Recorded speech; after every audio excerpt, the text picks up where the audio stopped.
میدان حشر کا ماحول انتہائی سخت اور تکلیف دہ تھا۔ ایک طرف ماحول اور حالات کی سختی تھی تو دوسری طرف لوگوں کو یہ اندیشہ کھائے جا رہا تھا کہ آگے کیا ہوگا۔ مایوسی اور پریشانی کے علاوہ لوگوں میں شدید غصہ بھی تھا۔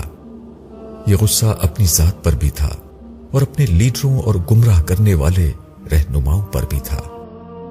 چنانچہ جو لیڈر اپنے پیروکاروں کے ہاتھ آ جاتا وہ بے دریغ اس کی پٹائی شروع کر دیتے۔ یہ گویا عذاب سے قبل ایک نوعیت کا عذاب تھا۔ ایسے تماشے اس وقت میدان حشر میں جگہ جگہ ہو رہے تھے۔ پیروکار اپنے لیڈروں کو، اصاغرین اور اپنے اکابرین کو، عقیدت مند اپنے علماء اور درویشوں کو بے دردی سے پیٹ رہے اور اپنا غصہ نکال رہے تھے۔ مگر اب کیا فائدہ؟ البتہ اس طرح پریشان اور افسردہ حال لوگوں کو ایک طرح کا تماشا دیکھنے کو ضرور مل رہا تھا۔ ہم اس طرح کے تماشے دیکھتے ہوئے آگے بڑھتے رہے۔ راستے میں میں نے صالح سے کہا، میں تو یہ سوچ کر پریشان ہوں کہ دنیا میں کچھ دیر کی لوڈ شیڈنگ اور گرمی سے ہماری حالت انتہائی ابتر ہو جاتی تھی۔ یہاں تو اتنا طویل عرصہ ہو چکا ہے مگر لوگوں کو اس مصیبت سے نجات نہیں مل رہی۔ تمہارے ساتھ کی وجہ سے مجھے تو یہاں کے مصائب و شدائد بالکل محسوس نہیں ہو رہے، مگر جو لوگ یہاں ہیں ان کے ساتھ تو واقعی بہت برا معاملہ ہو رہا ہے۔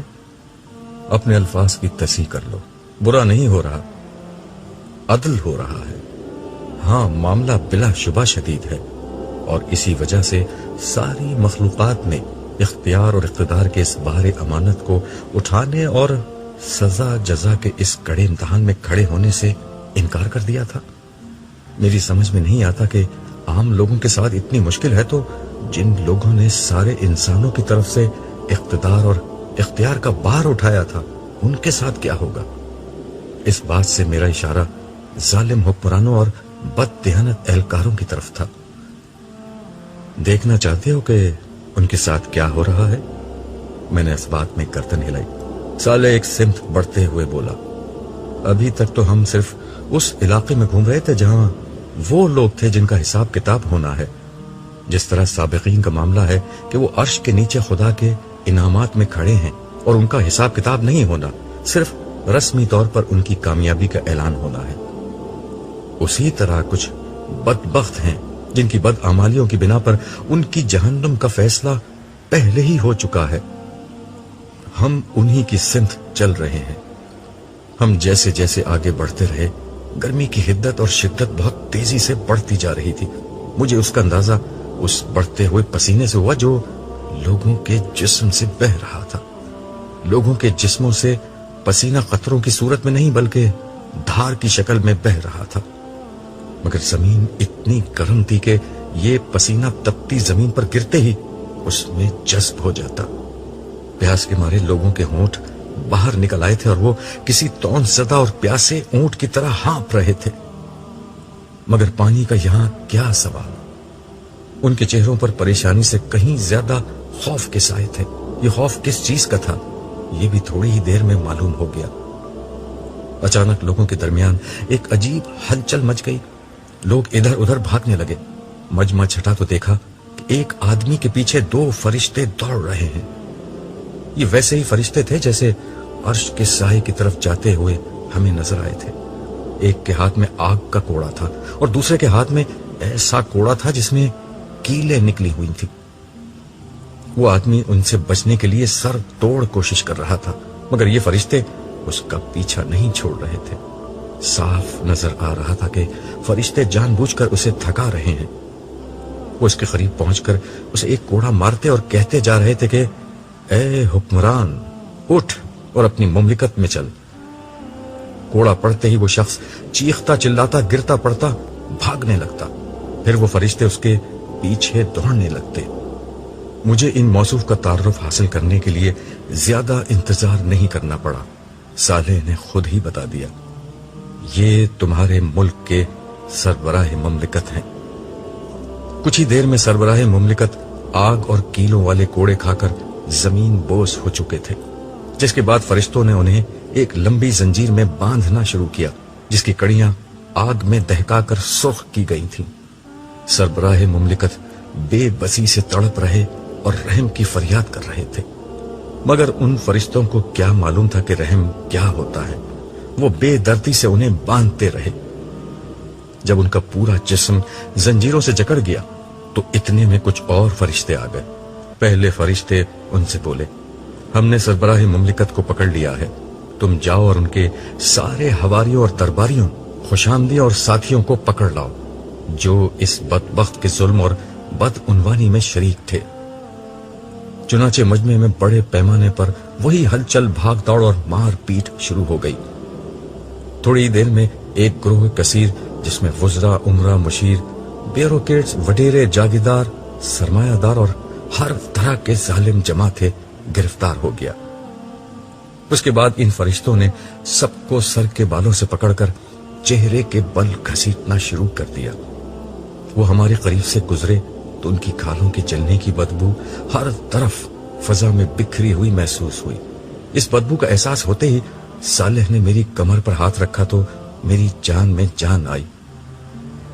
وہ ان کو ہمارے سامنے سے کھینچتے ہوئے مزید بائیں جانب لے گئے۔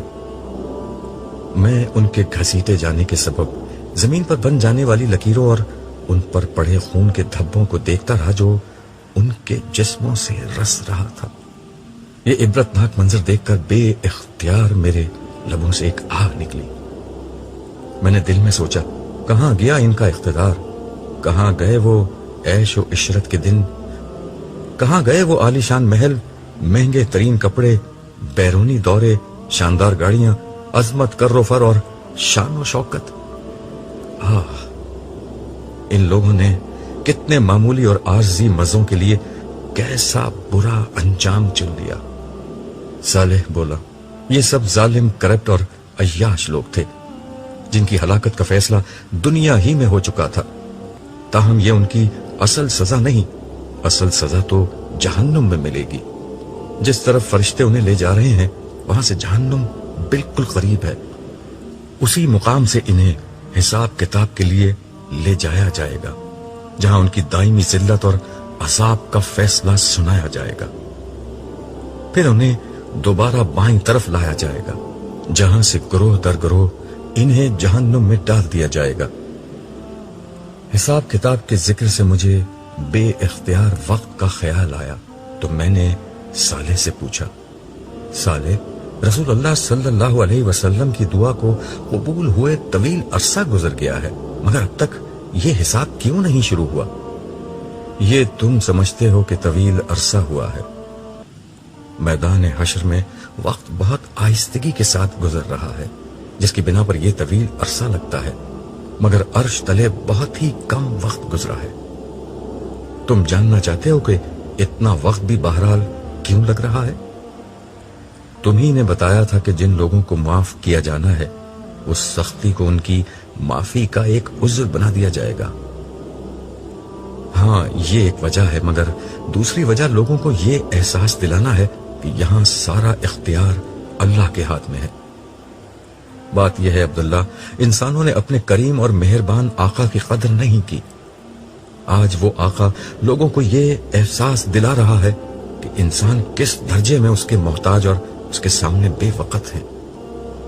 اس کی طاقت و عظمت کا پہلا اظہار قیامت کا دن تھا، جب انسانوں کی دنیا برباد ہو گئی اور ان کا سب کچھ تباہ ہو گیا تھا۔ انسان کی ساری طاقت اسے قیامت کے ہولناک حادثے سے نہیں بچا سکی۔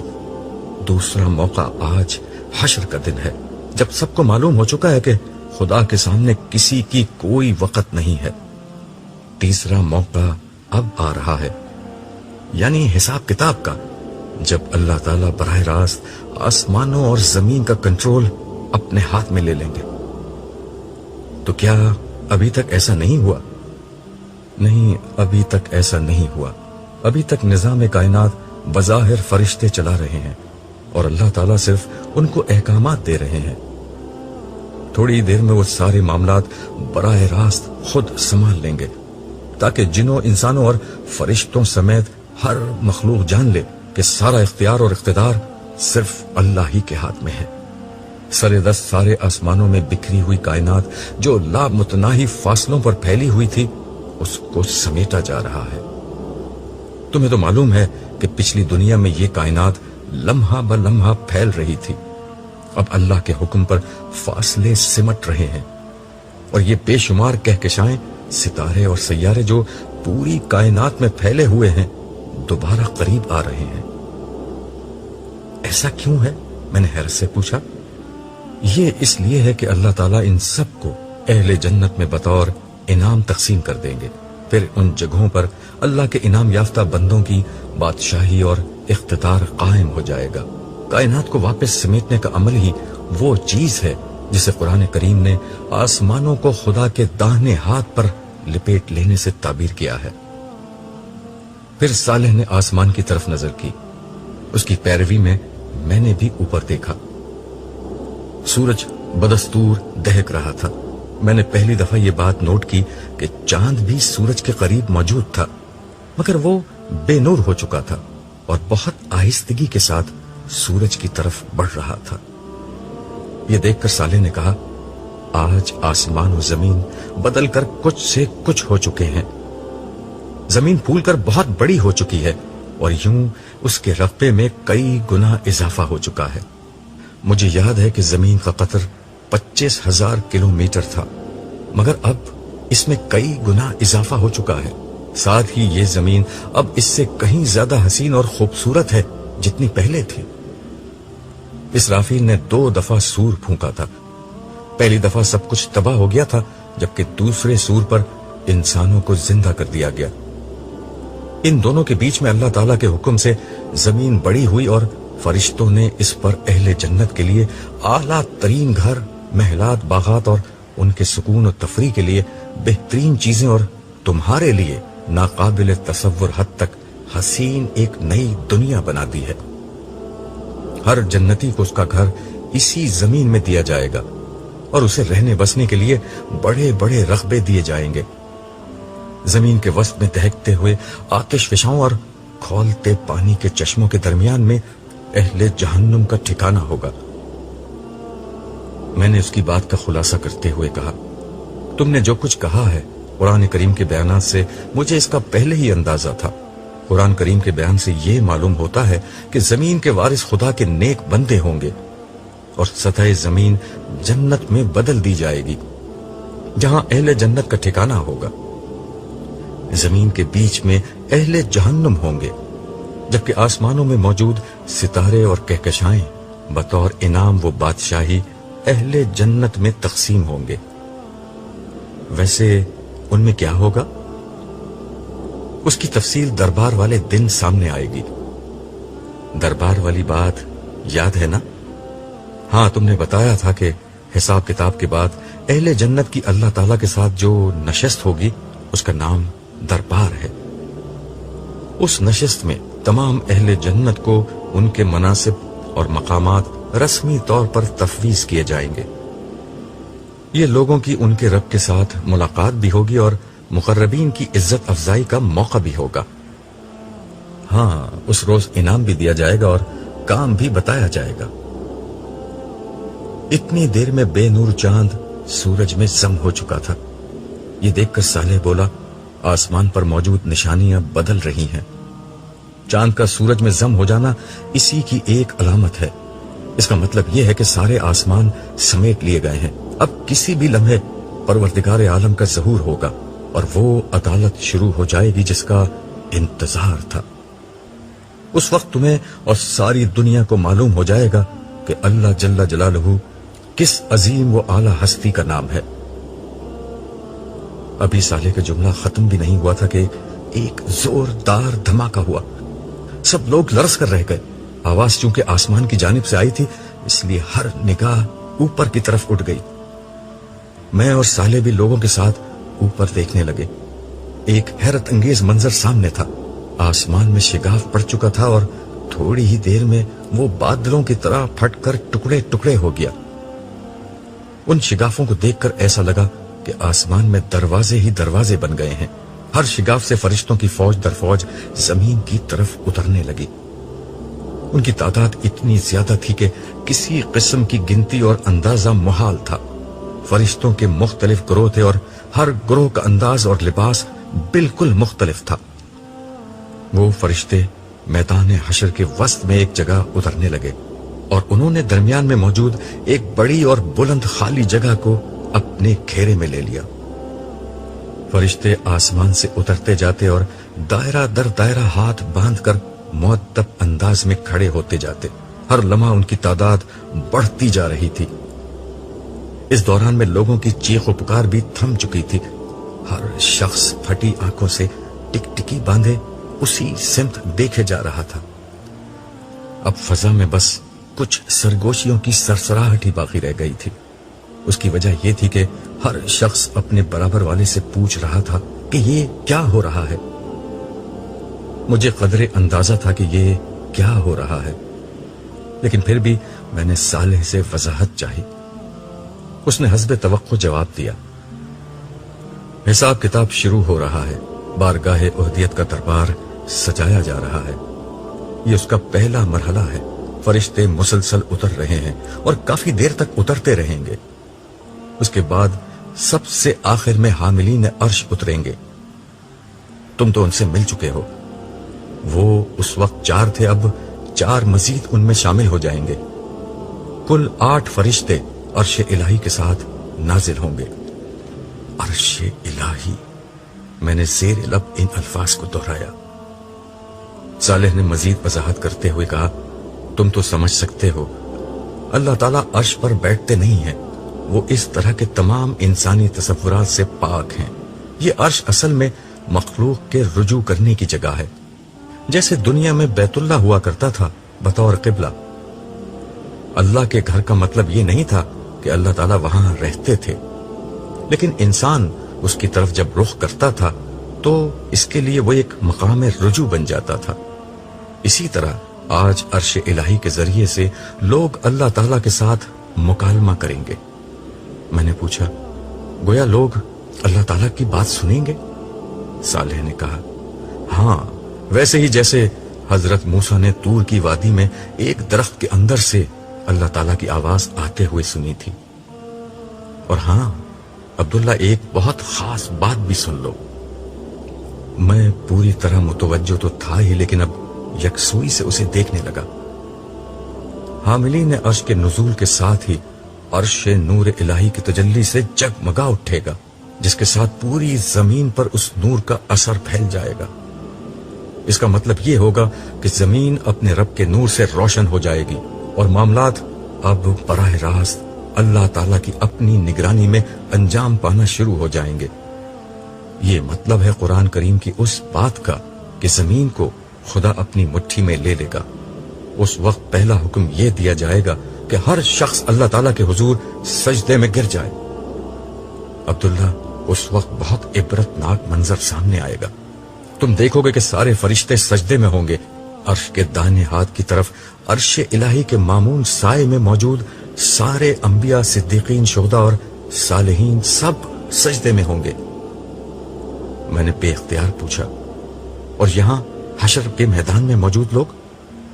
اہم اور عبرتناک بات یہی ہے، یہاں موجود کوئی کافر، منافق، خدا کا نافرمان اور مجرم سجدے میں نہیں جا سکے گا۔ یہ لوگ لاکھ کوشش کریں گے کہ سجدے میں گر جائیں، مگر ان کی کمر اور گردن تختہ ہو جائے گی۔ زمین انہیں اپنی طرف سے آنے سے روک دے گی۔ اور باقی لوگ؟ میں نے پوچھا۔ صالح بولا، وہ لوگ جن کے اعمال ملے جلے اور گناہ کم ہوں گے وہ سجدے میں چلے جائیں گے، اور اسی وجہ سے ان سب کو فوراً حساب کتاب کے لیے بلایا جائے گا۔ باقی جس کا ایمان جتنا پختہ اور اعمال جتنے اچھے ہوں گے وہ اتنا ہی جھک سکے گا۔ کوئی رکوع میں ہوگا، کوئی آدھا جھکا ہوگا، کوئی بس گردن ہی جھکا سکے گا۔ جو جتنا کم جھکے گا وہ اتنا ہی خوار ہوگا۔ میں بات سمجھتے ہوئے سر ہلا کر بولا، اچھا، اس کا مطلب ہے کہ لوگوں کو اس وقت اپنے مستقبل کا کسی قدر اندازہ ہو جائے گا؟ صالح نے کہا، نہیں، تمہیں یہ باتیں میں بتا رہا ہوں، انہیں یہ اندازہ نہیں ہوگا۔ البتہ سجدہ نہ کرنے پر ذلت کا احساس اور کرنے پر ایک نوعیت کا اطمینان ہو جائے گا۔ البتہ لوگ یہ اچھی طرح جان لیں گے کہ خدا کون ہے، جس ہستی کو بھلا کر زندگی گزاری تھی وہ کون ہے۔ آج لوگوں کو معلوم ہو جائے گا کہ بادشاہوں کا بادشاہ کون ہے، شہنشاہوں کا شہنشاہ کون ہے، کون معبود برحق ہے، کون ہے جس کا اقتدار اس کائنات پر قائم ہے، کون ہے جس کے ہاتھ میں کل بھلائی اور تمام خیر ہے، کون ہے جس کے اشارے سے تقدیر بن اور بگڑ سکتی ہے، کون ہے جو ہر شخص سے ہر عمل کے بارے میں پوچھ سکتا ہے مگر اس سے اس کے فیصلے کے بارے میں کچھ نہیں پوچھا جا سکتا، کون ہے جو ہر حمد، ہر شکر، ہر قیام، ہر رکوع، ہر سجدے، ہر نیاز، ہر عاجزی، ہر محبت، ہر تسبیح، ہر تکبیر کا مستحق ہے۔ اللہ اکبر، اللہ اکبر، اللہ اکبر۔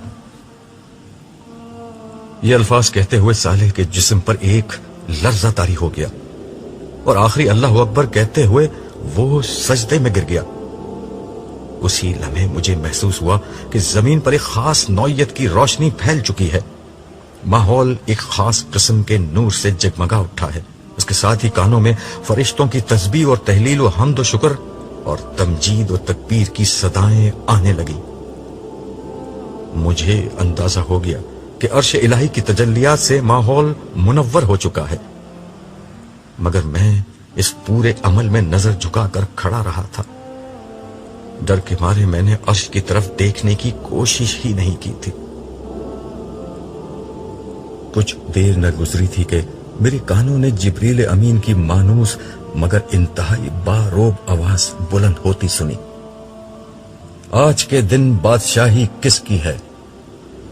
جواب میں سارے فرشتے پکار اٹھے، تنہا غالب رہنے والے اللہ کی۔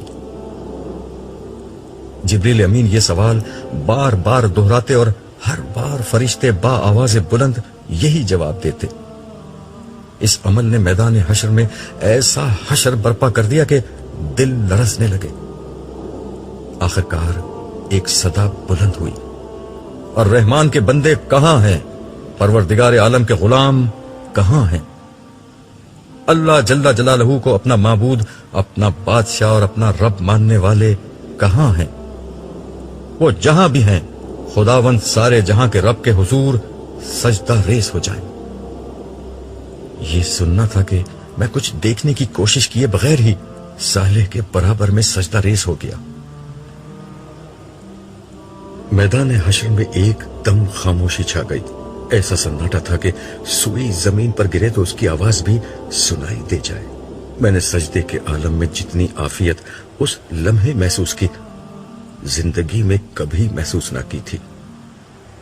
دوسروں کا تو نہیں معلوم کہ وہ سجدے میں کیا کہہ رہے تھے، مگر میں اس لمحے زار و خطار اللہ تعالیٰ سے درگزر اور معافی کی درخواست کر رہا تھا۔ نہ جانے کتنی دیر تک ہو کا یہ عالم طاری رہا۔ اس کے بعد اچانک ایک صدا بلند ہوئی، هو اللہ لا الہ الا ہو۔ مجھے پہلے بھی اس کا تجربہ تھا کہ حاملین عرش کے اس اعلان کا مطلب مخاطبین کو یہ بتانا ہوتا ہے کہ اب صاحب عرش کلام کر رہا ہے۔ آواز آئی، میں اللہ ہوں، میرے سوا کوئی معبود نہیں۔ یہ الفاظ وہی تھے جو میں نے عرش کے قریب سجدے میں پہلی دفعہ سنے تھے، مگر یہ آواز اس آواز سے قطعاً مختلف تھی۔ اس آواز میں جو جلال، تحکم اور سختی تھی وہ اچھے اچھوں کا پتا پانی کرنے کے لیے بہت تھی۔ لمحہ بھر کے لیے ایک وقفہ آیا جو 4 سو پھیلے ہوئے محیط سناٹے سے لبریز تھا۔ اس کے بعد بادلوں کی کڑک سے بھی کہیں زیادہ سخت اور گرجدار آواز بلند ہوئی، میں ہوں بادشاہ، کہاں ہے سرکش، کہاں ہے متکبر، کہاں ہے زمین کے بادشاہ؟ یہ الفاظ بجلی بن کر گونجے۔ لوگوں نے اس بات کا جواب تو کیا دینا تھا، ہر طرف رونا پیٹنا مچ گیا۔ اس آواز میں جو سختی، روب اور ہیبت تھی اس کے نتیجے میں مجھ پر لرزہ طاری ہو گیا. مجھے زندگی کا ہر وہ لمحہ یاد آ گیا جب میں خود کو طاقتور، بڑا اور اپنے گھر ہی میں صحیح خود کو سربراہ سمجھتا تھا. اس لمحے میری شدید ترین خواہش تھی کہ زمین پھٹے اور میں اس میں سما جاؤں. میں کسی طرح خدا کے قہر کے سامنے سے ہٹ جاؤں. انتہائی بے بسی کے عالم میں میرے منہ سے یہ الفاظ نکلے: کاش میری ماں نے مجھے پیدا ہی نہ کیا ہوتا.